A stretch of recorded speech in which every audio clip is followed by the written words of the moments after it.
Excellent. Well done. Yep, cool.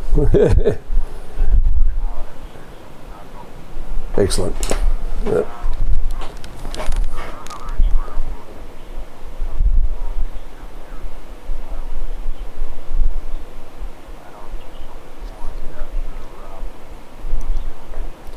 Yeah. For the hydraulics, all right. Yeah, there's that product is Liquid Intelligence 235. What happens with those seals over time, and accelerated with a bit of heat, but it's mainly just time that does it, is that they lose what they call the volatiles. And those volatiles are made up of a whole range of different stuff. But the major constituents are a group collectively and generically called phenol esters. They're the bit that gives the seal its elasticity, its memory, and its volume. Yeah. So when you lose a little bit of that at a time, just goes hard a little bit at a time until it gets to a point where it's not seating properly and allows that the hydraulic fluid to get by it. Now, what the product is those exact same chemicals, those phenol esters. So all you have to do with it is put it into the hydraulic tank. Eventually it finds its way with the use of the vehicle, and it finds its way to the seal that's leaking. And once it's there, it just takes a little bit to interface with it. See, the business end of these phenol esters, they're about a tenth the molecular weight of oil. They'll blend with the oil, but they simply just use the oil to get to the surface of the seal. And, once there, they permeate from one to the other. It generally takes around about 7 to 14 hours worth of cumulative use to rejuvenate a seal. Can be a little bit more, can be a little bit less. If you can't shut it up completely, sometimes it's, particularly on shaft seals, they do crack, they do break, or they do gouge, and it's just a matter of if you can't shut it up completely, you generally can greatly reduce it to a point where it doesn't look that bad, and that's all you do. It's just whack it in, work it, and it'll come good.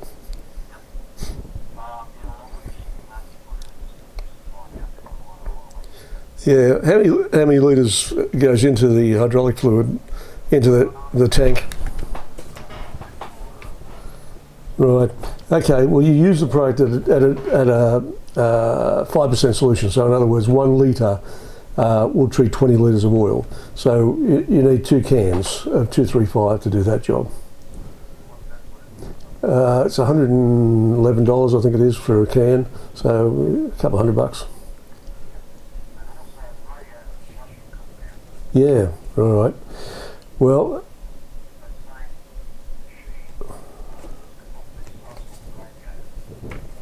yeah, well, the sucks on the radiator, everyone forgets that whatever's going on in the radiator is also going on in the block. And that's where most of the problem is. If you're getting overheating issues, sometimes it can be block flutes, which are reducing flow, but a lot of times it's ferrous oxide buildup on the internal walls of that water jacket, which is preventing the transfer of heat from the block into the cooling system. So all you do with the 239 is you add it in. It comes as a powder to start off with, and you make it up as a pre-solution, add it into your cooling system, and work it at the same time. Use the vehicle for about a day, maybe 2 at the best. And over that period of time, it will strip out all that ferrous oxide. It'll take the calcium out of the fluid of the radiator, and the more flow you got, the more turbulence you create, the more heat you put into it, the faster it works. Now that the only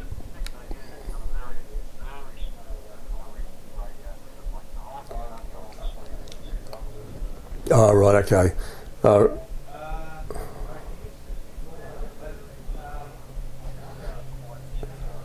Yeah, well, now we might find that there is a build-up, or that some sort of build-up in there. We don't want to make it any worse, so all you do is make a bit of a filter out of a sock and put that in the top tank of the radiator. So have you ever done that before? Now, not knowing exactly what the configuration of that tank is, but the radiator is. That's right. So it picks anything coming through, picks it up on the first pass and doesn't allow it to get into the flutes of the radiator and just exacerbate the whole problem. So all you do is just put disconnect your top radiator hose from the radiator, put the sock into the top tank of the radiator, push it almost all the way in, and then grab the neck of the sock or the end of the sock and peel it back over the male fitting on the tank. Then push the hose back over the top of that and lock it down with a hose ring. Now, of course, I don't know exactly how big all this is, so but you can do that with a bit of fly wire, or just make sure that there's nothing big enough to block that flute coming through and getting caught up in the flute of the radiator.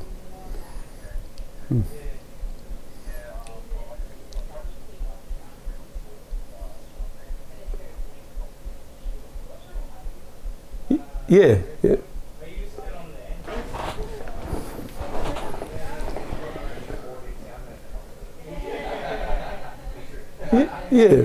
Well, you'll figure it out. You sound like somebody that has mechanical nous about them.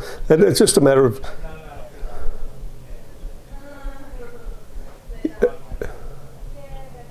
Yep, that's all you have to do. Just to make sure that it's not going to be a problem for you, and then. That's right, and of course it takes a lot longer to get it out of those fine flutes. So if you've got a flute that becomes totally blocked, then what's going to happen is that the flow of fluid takes the path of least resistance. So if you've got a flute that's partially blocked, it will travel down that, opposed to a flute that is totally blocked, and so sometimes you can't fix them, without pulling the radiator off and if it have it rotted, if that is possible to do. But if it's not totally blocked, and then the idea is not to get it totally blocked by getting shit through there when you're trying to clean it. Like with older earth moving equipment and trucks and farm vehicles and stuff like that have been sitting around a fair bit and just get used every pancake day, they get a real build up in there. And I put a sock in a farm vehicle. It was like a 12 ton 4-wheel drive truck, and I put the product in and I ran it for a couple of days and pulled that sock out. I couldn't get the sock out. It was jammed in there. It had about 2 kilos of rust in there. Yeah, just amazing what builds up. Say again. It's $153, but there's enough in that kit to treat up to 30 litres of radiator water. Yeah, surely.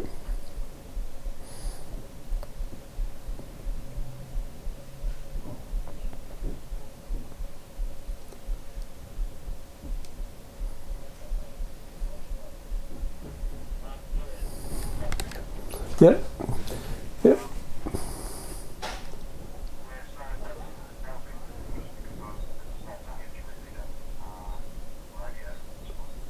I know the rest goes up on the shelf for another rainy day. You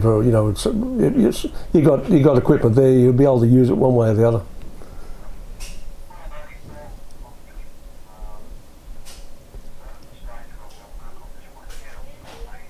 Yep.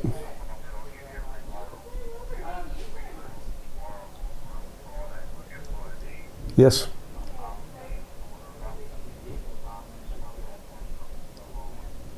Yep, no problems, Wayne.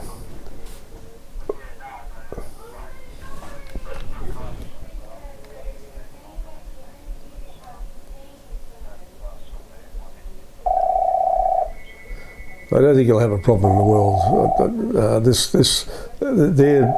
The 235 product for the hydraulics is probably one of our best-selling products, and 239.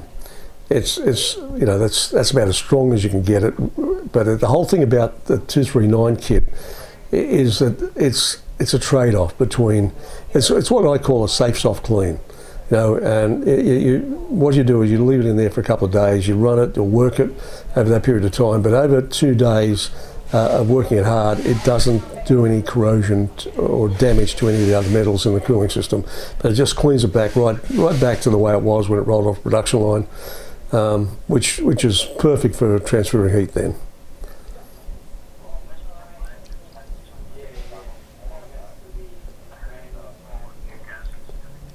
Yep, yep.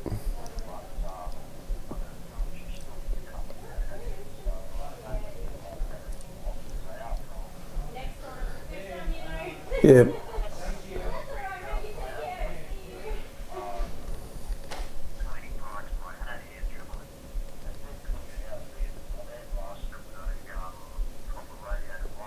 Right.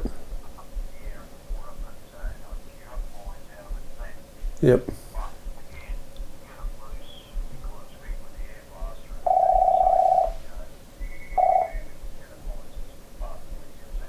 Yep, that's it.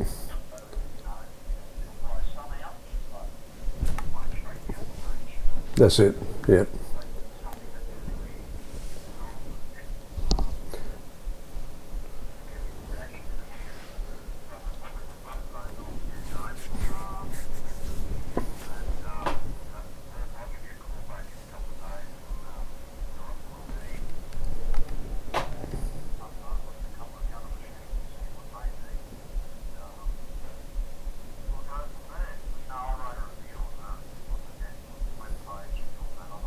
Yes. Oh, did you? Oh, thank you very much for that.